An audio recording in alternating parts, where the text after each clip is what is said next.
le plaisir d'être en compagnie de Pierre-Antoine Roy. Bonjour. Bonjour. Vous nous pitchez Catchy, votre entreprise. Oui, alors déjà, merci de m'avoir invité. Mais merci d'avoir répondu. On va trahir un petit secret, mais c'est vrai que vous avez répondu assez vite parce que il y a quelqu'un qui s'est désisté au dernier moment. Et c'est ça aussi l'esprit start-upper. Hein, vous êtes capable de vous adapter. Exactement, et c'est aussi l'esprit de Crafty, d'être capable d'être rapide et réactif. Alors Crafty, le pitch. Alors Crafty, du coup, on est une plateforme de talent sharing. Donc concrètement, qu'est-ce qu'on fait? On organise entre nos clients, qui sont des sociétés à la fois qui sont des startups, des PME, mais aussi des grands groupes. On leur propose de partager ponctuellement leur talent tech. Donc concrètement, ça prend la forme de un talent tech qui peut travailler dans un grand groupe, qui va aller un jour par semaine travailler dans une startup. Avec ses compétences, mais qui va également s'enrichir de nouvelles compétences, nouvelles méthodologies, et qui va revenir plus grandi, plus réenchanté dans son main job. Et du coup, ça fait un peu plus d'un an qu'on fait ça. On a réussi à organiser un peu plus de 25 missions entre différentes sociétés. Et donc du coup, on est en train d'accélérer maintenant, puisque dans un premier temps, on a travaillé avec beaucoup de startups. Il y a un sujet assez évident de faire du startup to startup. Mais aujourd'hui, on a un peu plus d'une quarantaine de grands groupes avec qui on est en discussion. Donc 4 avec lesquels on est en train de contractualiser des choses un peu plus sérieuses pour industrialiser ces échanges. Oui.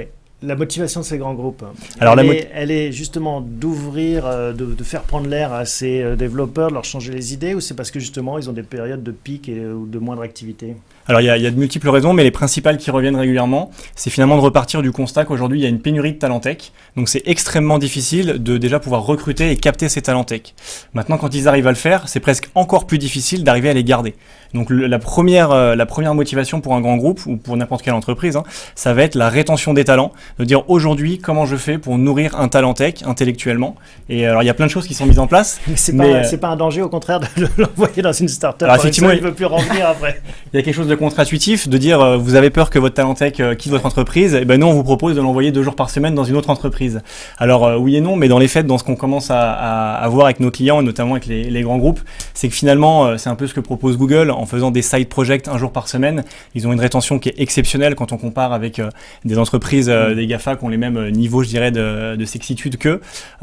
Et du coup, on se rend compte voilà, que c'est vraiment un intérêt central. La sécurité et l'entertainment, enfin en tout cas la récréation. Est-ce que c'est des choses que vous pourriez utiliser l'un et l'autre, cette mise à disposition de talents Alors moi j'ai une question. Alors, question. Effectivement, il y a une demande qui est beaucoup plus forte que l'offre. Sur la partie tech, puisqu'on est... Donc ma question c'est un peu la même que Thomas, mais en plus précis, en demandant mais finalement qui est d'accord pour les laisser, en tout cas pour faire finalement cette espèce de faire du consulting alors qu'on a un CDI pour un job très précis, parce que on voit bien que tout le monde recherche des talents, des développeurs, si on appelle un chat, que la rétention est clé, mais d'abord c'est de les avoir. Donc moi quand on a des développeurs talentueux, on en a une vingtaine à Paris qui travaillent pour LFD, jamais on est surchargé de projets, jamais on les laisserait partir. Donc on va plutôt travailler sur les capacités, le développement, etc. Donc, comment vous répondez à ça? Et ben en fait, ce qu'on constate tout simplement, c'est qu'aujourd'hui, les entreprises n'ont plus le choix, dans le sens où c'est talent tech. Lorsque vous avez un entre-deux de projet, une validation d'une étape, si vous les laissez un petit peu inactifs ou sur des sujets un petit peu moins challengeants, un petit peu moins pointus, c'est là qu'ils ouvrent leur LinkedIn et qu'ils voient les 48 emails qu'ils reçoivent par mois de recruteurs. Et c'est malheureusement là qu'on les perd. Donc nous, on est persuadés que finalement, se centrer sur les tâches avec les plus grosses valeurs ajoutées sur vos projets et de leur permettre de continuer à faire de la veille technologique, à découvrir d'autres méthodologies, d'autres outils, d'autres technos, et de revenir encore plus fort, ça vous permet également en tant que grand groupe à capter l'innovation ailleurs. Virginie, une question? Mais c'est que pour les développeurs ou c'est ouvert en fait à tous les profils métiers? Aux journalistes. Non mais parce que je trouve ça très intéressant sur les marketing par exemple. Il y a des storytelling au niveau des start-upers. Je pense qu'on s'est beaucoup inspiré de Blablacar, etc. Voilà, sur toute l'histoire qu'ils ont su raconter, et c'est une forme de portage salarial finalement au quotidien que je trouve assez intéressante, je pense, pour certaines marques en fait. Antoine, est-ce que vous voulez ouvrir ça à d'autres talents? Alors pour l'instant on est tech-centrique, et quand on parle de talent tech, vous parlez de développeurs, ça représente à peu près 75% des talents tech avec lesquels on travaille. Concrètement, on travaille également sur des sujets de data science, de UX UI design, de coach agile. Pour l'instant, on est focus uniquement sur le tech parce que c'est là qu'il y a la plus grosse pénurie de talent finalement. Et puis c'est un métier où pour être bon, il faut être spécialiste. Donc on a cette approche-là. Mais c'est vrai que la vision de Crafty à plus long terme, c'est de permettre à un trader d'être boulanger un jour par semaine. On n'y est pas encore, mais c'est un petit peu l'idée. Qu'est-ce qui paye, combien ça coûte?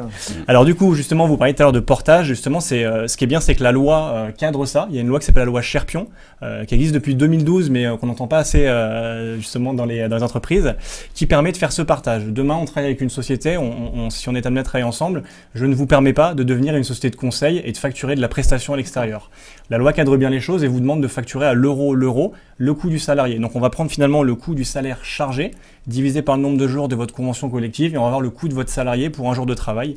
Si la société qui va avoir besoin de cette personne va l'utiliser 50 jours hommes, elle va devoir payer ce coût-là. Pas moins, pas plus. Mais avec une petite commission quand même. Et alors effectivement, avec un success fee, quand Crafty arrive à se rémunérer également pour la valeur ajoutée. Combien de clients actuellement? Ça existe depuis combien de temps? Alors donc on a 1 an d'existence, on a fait 25 matchs, on a un peu plus de 400 entreprises qui travaillent avec nous, ce qui représente un petit peu plus de 100 talents tech.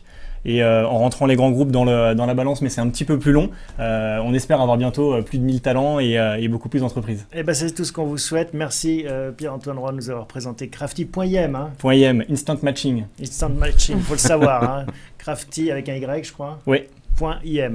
Vous retrouverez tout ça en allant sur le site de Crafty. Merci à vous deux, merci Pierre-Antoine. Merci beaucoup. Et on se retrouve la semaine prochaine avec un beau sujet. On aura le président du Syntec numérique en plateau, un invité exceptionnel pour parler des grands défis qui se posent à la France. Et oui, on aura un nouveau président ou une présidente la semaine prochaine et on verra ce qu'il a sur sa feuille de route en termes de révolution et de virage digital. À la semaine prochaine.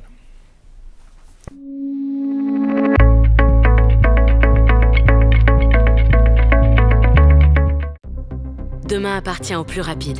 Pour vous aider à aller toujours plus vite, nous avons créé une nouvelle entreprise totalement dédiée à l'avenir de votre secteur. Où les hommes, la technologie et les idées font avancer le monde ensemble. Accélérer l'innovation, accélérer le changement, accélérer l'avenir. Hewlett Packard Enterprise.